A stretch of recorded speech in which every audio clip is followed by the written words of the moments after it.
5 कोटी.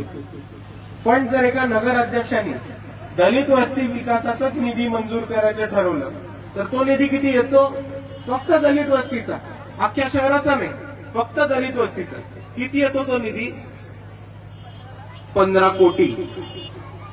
आता मला सांगा, हे 2 कोटीवाला मोठा, 5 कोटीवाला मोठा, का इकडचा 15 कोटीवाला मोठा? 15 कोटीवाला. म्हणून 2 कोटीवाले 5 कोटीवाले गेले, त्यांना एवढंच जाऊ देत. आताच्या निवडणुकीमध्ये 15 कोटीवाला हा आपल्या हक्काचा आणि आपल्या पक्षाचा नगरसेवक, नगर अध्यक्ष निवडून आला पाहिजे. याच्यासाठी आपण सर्वांनी मतदान करावं असे मी आपल्या सर्वांना विनंती करतो. आणि मित्रांनो, आपण बघायला गेलो तर आपल्याच वाशिममध्ये विषय, मुद्दे आणि समस्या भरपूर आहेत. रस्त्याची समस्या, नाल्यांची, गटारांची समस्या आहे. भुयारी गटार नाही या शहरामध्ये, अजूनही अशी परिस्थिती आपल्या सर्वांना समजते. ड्रेनेज वॉटर निघून जाण्यासाठी सांडपाणी याची कोणतीही सोय नाही. आणि त्याचबरोबर मित्रांनो, दुसऱ्या बाजूला आरोग्य ही एक मोठी समस्या आहे. आजही वाशिम मधले जर आपण हॉस्पिटल बघितले तर ते प्रायव्हेट हॉस्पिटल आहे. इकडच्या गोरगरिबांना, इकडच्या कष्टकऱ्यांना जर इलाज करायचा असेल तर त्यांना अकोल्याला अजूनही जायला लागतं इलाजासाठी. आणि ही परिस्थिती बदलायची असेल तर आपल्याला आपल्या हक्काची माणसं निवडून द्यायची.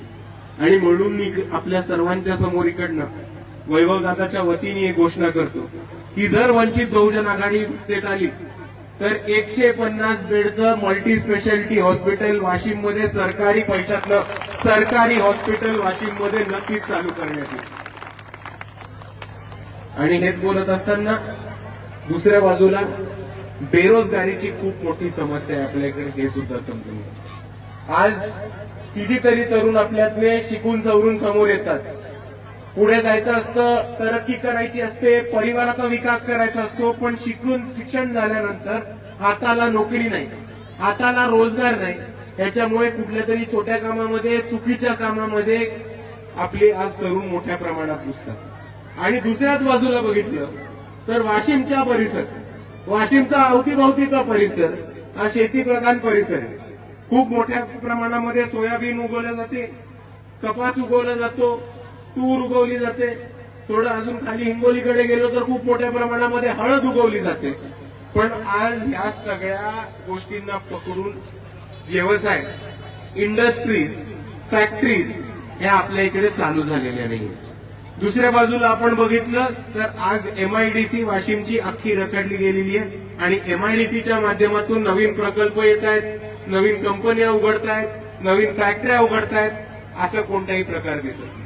आणि म्हणून मी वंचित बहुजन आघाडीच्या वतीने आपल्या सर्वांना आश्वासन देतो की जर वंचित बहुजन आघाडी सत्तेमध्ये आली तर MIDCचं पुनर्वसन करून इकडे नवीन प्रकल्प, नवीन कंपन्या, नवीन फॅक्टऱ्या आणून वाशिम मध्ये रोजगार आणि जॉब्स आणि तशाच नोकऱ्यांची उपलब्धता ही वंचित बहुजन आघाडी करण्याचा पूर्ण प्रयत्न नक्कीच करणार आहे. आणि त्याचबरोबर तूर डाळ जी आपल्या इकडे मोठ्या प्रमाणात उगवली जाते, त्या तूर डाळीसाठी एक दालमी, कपासासाठी जिनिंगचे आणि प्रेसिंगचे युनिट, तसेच हळदीसाठी फूड प्रोसेसिंग युनिट आणि सोयाबीनसाठी सोया रिफायनरीज ह्या सुद्धा नगर परिषदेच्या मार्फत वाशिम मध्ये चालू करून वाशिम मधल्या तरुणांसाठी महिन्याला 2000 पेक्षा जास्त रोजगार निर्मिती करण्याचं काम वंचित बहुजन आघाडी नक्कीच वाशिम मध्ये करणार. आणि मित्रांनो, हा विकास आपल्याला एकत्र येऊन घडायचा. हा विकास कोणतरी मंत्री येऊन करेल, संत्री येऊन करेल, आमदार येऊन करेल, खासदार येऊन करेल, या आशेमध्ये आपण थांबणं आता थांबवलं पाहिजे, सोडून दिलं पाहिजे. आपल्याला बाबासाहेब आंबेडकरांनी एक महत्वाचा अधिकार दिलाय, तो म्हणजे मतदानाचा. आणि या अधिकाराने आपण ठरवू शकतो की सत्तेमध्ये कोण जातं, आपला नगरसेवक कोण बनू शकतं आणि आपला नगर अध्यक्ष कोण बनू शकतं. आणि ह्या परिस्थितीमध्ये मी आपल्या सर्वांना विनंती करतो की इथे आपल्या सर्वांसमोर योग्य विकास करणारे उच्च शिक्षित लोक आहेत.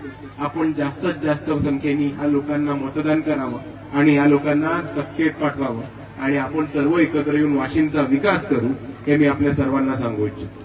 आणि तेच बोलत असताना किरणताईंनी आता आपल्याला खूप चांगल्या पद्धतीने सांगितलं की समोरचे दोन उमेदवार काय करतात. एक उमेदवार त्याला ग्रामीणचा शहरामधला आणि शहरामधला ग्रामीण मधला फरक कळत नाही आणि ग्रामीणच्या योजना शहराला लावायला गेला तर आतापर्यंत जिकडे वाशिम आहे त्याच्याहून मागच्या परिस्थितीमध्ये तो आणून ठेवेल अशी परिस्थिती दिसते. आणि दुसऱ्या बाजूला जो माणूस आहे तो माणूस स्वतःच तर नगर परिषदेच्या ठेक्यावरती जगतो. आता ठेकेदाराला जर तुम्ही सत्ताधारी बनवलं तर सत्ता कोण मिळवणार आणि ठेके कोण घेणार हा एक मोठा प्रश्न इथे उपस्थित राहतो. आणि दुसऱ्या बाजूला आज वंचित बहुजन आघाडीचे उमेदवार तुमच्या सर्वांसमोर उच्च शिक्षित, शिकलेले, परिसराचा अभ्यास असलेले, त्यांच्या वॉर्डामधला, त्यांच्या प्रभागामधला, तसंच त्यांच्या शहरामध्ये काय समस्या आहेत, नागरिक कोणते आहेत, त्या नागरिकांच्या अडीअडचणी काय आणि त्या नागरिकांच्या अडीअडचणी कशा सोडवू शकतो याचा पूर्ण अभ्यास करूनच वंचित बहुजन आघाडीचे उमेदवार तयारी करून आपल्या सर्वांसमोर उभे आहेत. आणि म्हणून मी आपल्या सर्वांना एवढीच विनंती करतो की या येत्या निवडणुकीमध्ये आपलं मत अजून कोणत्याही माणसाच्या मागे ठेवू नका. ग्रामीण माणसाच्या, शहरी विकासाच्या मागे ठेवू नका आणि या नगर परिषदेच्या ठेकेदाराच्या मागे ठेवू नका. आपलं मत हे वंचित बहुजन आघाडीच्या शिकलेल्या उमेदवारांच्या मागे ठेवा आणि वंचित बहुजन आघाडीचे जास्तीत जास्त उमेदवार हे बहुमताने निवडून आणून द्या. आणि मित्रांनो, आज जर तुम्ही वंचितचे उमेदवार बघितले तर तुम्हाला अजून एक खासियत दिसेल की वंचित बहुजन आघाडीचे नगर परिषदेचे ते अध्यक्षाचे उमेदवार हे 22 वर्षाचे, इथे आरतीताई आहेत 25 वर्षाचे आहेत आणि तशाच वंचित बहुजन आघाडीचे उमेदवार हे तरुण आणि युथ असे आहेत. आपण गेल्या 5 वर्षामध्ये 6 वर्षामध्ये आपल्या जिल्ह्याची काय परिस्थिती झाली आणि चुकीच्या माणसाच्या हातामध्ये धोरण आलं की काय होतं ह्याची आपण पूर्ण परिश्रम बघितलेले आहेत. कोणतरी माणूस येतो, निवडणूक पडतो, मग शिवसेनेत जातो, दुसरा माणूस येतो तो भाजपमध्ये जातो. आणि जर आपल्याला हे सगळा पराक्रम थांबवायचा असेल तर आता आपल्याकडे एक महत्वाची संधी आली की आता युवा हे आपल्यासाठी उभे आहेत. आपण जर आज या युवकांना ताकद दिली, आपण जर आज या युवकांना बळ दिला तर हीच लोक पुढचे 50 वर्ष आपल्या वाशिम मधलं नेतृत्व सक्षमपणे सांभाळू शकतात आणि त्याच्याच पेक्षा आपल्या वाशिमचा विकास हा अजून 20 वर्ष पुढे घेऊन जाऊ शकतात. ही परिस्थिती आपण सर्वांनी समजून घेतली पाहिजे. आणि जसं आम्ही म्हणतो की वंचित बहुजन आघाडी इकडच्या तळागाळातल्या तमाम कार्यकर्त्यांना, ते वंचित समाजातनं असो, बौद्ध असो, मुसलमान असो, आदिवासी असो, भटके विमुक्त असो, बौद्ध असो, बहुजन असो, या सगळ्या वंचित समूहांना उमेदवारी देणारा एकमेव पक्ष हा वंचित बहुजन आघाडी पक्ष. तुम्ही शेजारी वाशिमच्या शेजारी अकोल्याची जिल्हा परिषद बघा. अकोल्याचा जिल्हा परिषद अध्यक्ष एक आदिवासी झालाय, एक माळी समाजाचा झालाय, एक तेली समाजाचा झालाय, एक धनगर समाजाचा झालाय. बौद्धामधला अध्यक्ष जो झालाय तो ओपन मधनं निवडून आलाय.